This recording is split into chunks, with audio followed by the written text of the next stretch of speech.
Welcome to Sugar Beet Harvest 2018, day 6.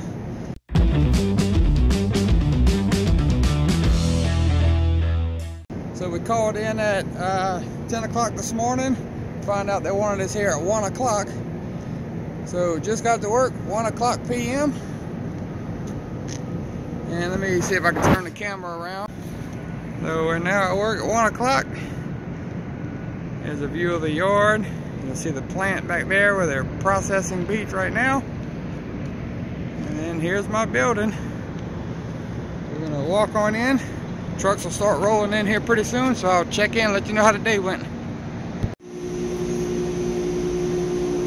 So it's now 4:15, and it's been pretty slow today. Where I showed you before, it was truck after truck after truck. Now it's 1 or 2 trucks and then nothing for 15 minutes or so. I see a truck way back there. It might be coming here.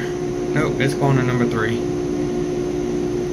But yeah, truck comes in every 15 minutes or so. 1 or 2, maybe 3 trucks at a time. And then I'll shut the piler off again. When there's no trucks, we shut the piler off. We don't let it run when there's no trucks here. But it makes for a pretty long day whenever it's slow like this. Try to keep yourself busy. But you can see the pile.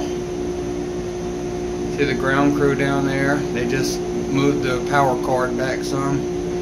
I'm just waiting for the next truck to come in. So there's your quick update.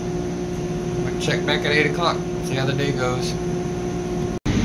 It's 8 o'clock, day 6 is over. I just got relieved, got to the Jeep. It's cold. So we only worked 7 hours today. And as you saw earlier, it was a slow start. Trucks were real slow. Now we're back to normal pace. Trucks lined up waiting to get in. Now it's back to normal pace and it's time for me to go home. So hopefully we'll work tomorrow morning and I'll get a full 12 hours in. It's calling for rain and snow tonight, so we'll see how much it snows and we'll see what that does to the farmers. See if it shuts them down. I'll call the number in the morning, see if we're working. But day 6 is complete. I'll let you know what happens if we work tomorrow or not. I'll catch you on day 7.